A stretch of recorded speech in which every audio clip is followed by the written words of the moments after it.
Alright, E-King Fight News here. In the aftermath of Adrien Broner versus Emmanuel Taylor. Y'all gotta check out my prediction video on that fight. I think I dropped a lot of gems in there.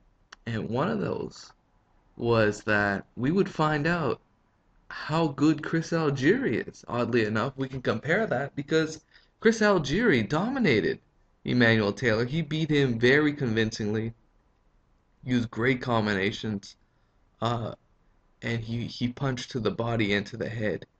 And that's something Adrien Broner was doing, but not with enough regularity that Chris Algieri was using. And Algieri was using a heck of a lot of angles too, and freezing him with straight punches to the body. Um, then he'd mix it up and go upstairs. But what I'm trying to say is, Chris Algieri beat Emmanuel Taylor a heck of a lot better than Adrien Broner did.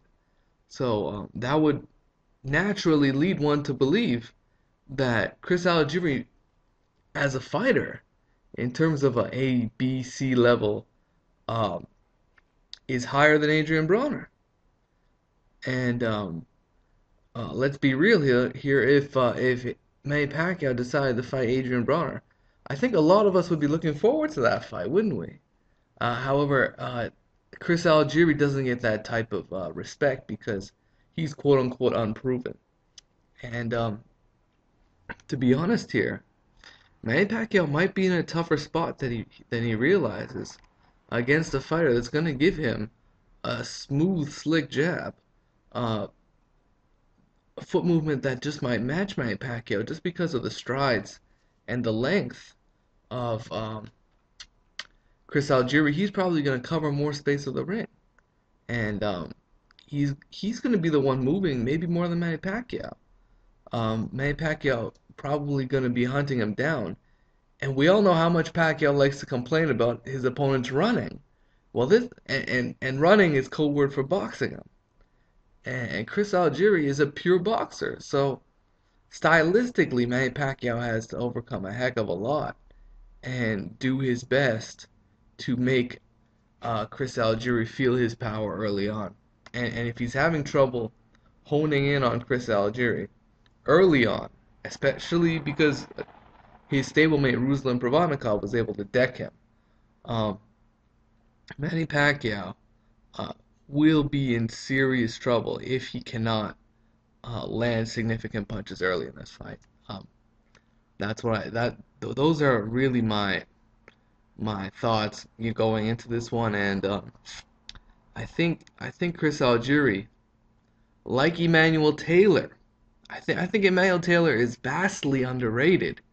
Um, as an opponent, he beat Kareem Mayfield, lost to Algeri, and gave Bronner literally the second toughest fight of his career. Aside from Marcos Maidana being the toughest fight of his career. So so far, I should say, and I believe that Emmanuel Taylor, at the age of 23, is a very respectable fighter and can only get better from here on in. I think he's going to be, I don't want to say future world champion, but he could potentially have a title later down, definitely in a title flooded division, uh, or a title flooded boxing right now. I think for sure Taylor could pick up a strap um, later on in his career. So yeah, shout out to him. He put on a heck of a fight, and it shows you how good Chris Algieri is because he beat Taylor handedly. Like I said earlier, he dominated him, and Manny Pacquiao might be in for, dare I say, a rude awakening when he finds out that this guy is all wrong for him in the middle of the ring. I know I might be one-sided because previously I did pick Manny Pacquiao to win this fight by decision.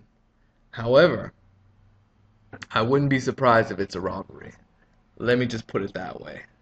It is what it is, guys. He can't fight me. Peace out.